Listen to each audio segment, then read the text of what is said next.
யார் பொது வேட்பாளர் என்ற கேள்வி பலர் மத்தியில் காணப்பட்டாலும் கூட தற்போது அது பற்றி யாரும் பேசவில்லை. தற்போது பொது வேட்பாளர் என்ற கோட்பாட்டை அனைவரிடமும் கட்டியெழுப்பி அனைத்து தரப்பையும் ஒன்று சேர்த்து அதன் பின்னர் யார் பொது வேட்பாளர் என்பதை முடிவு செய்ய தீர்மானித்துள்ளோம் என பொத்துவில் தொடக்கம் பொலிகண்டி வரையான மக்கள் பேரெழுச்சி இயக்கத்தின் இணை ஒருங்கிணைப்பாளர் வேலன் சுவாமிகள் தெரிவித்துள்ளார். நெடுந்தீவு குமுதினி படுகொலை நினைவேந்தலுக்கு பின்னர் ஊடகங்களுக்கு கருத்து தெரிவித்த போதே அவர் இதனை தெரிவித்தார். தொடர்ந்தும் அவர் கருத்து வெளியிடுகையில், எதிர்வரும் ஸ்ரீலங்காவுக்கான ஜனாதிபதி தேர்தலிலே அந்த ஜனாதிபதி தேர்தலை ஸ்ரீலங்காவுக்கான ஜனாதிபதியாக தெரிவு செய்கின்ற தேர்தலாக நிராகரித்து அதே நேரம் ஈழத்தமிழர்களுடைய அரசியல் அபிலாஷைகளை ஒட்டுமொத்த சர்வதேச சமூகத்துக்கும் உலகத்துக்கும் எடுத்து சொல்லக்கூடிய ஒரு நல்ல சந்தர்ப்பமாக இதை பயன்படுத்த வேண்டும் என்ற கருத்துருவாக்கம் பல்வேறு மட்டங்களிலே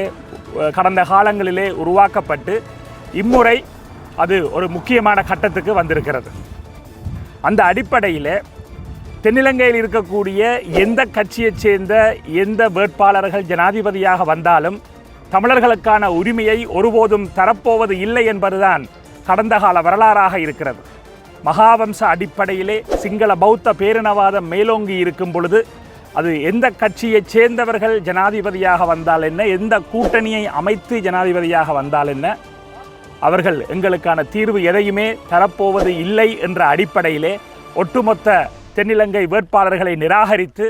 தமிழர்களுடைய வாக்கு தமிழருக்கே வழங்கப்பட வேண்டும் என்ற அடிப்படையிலே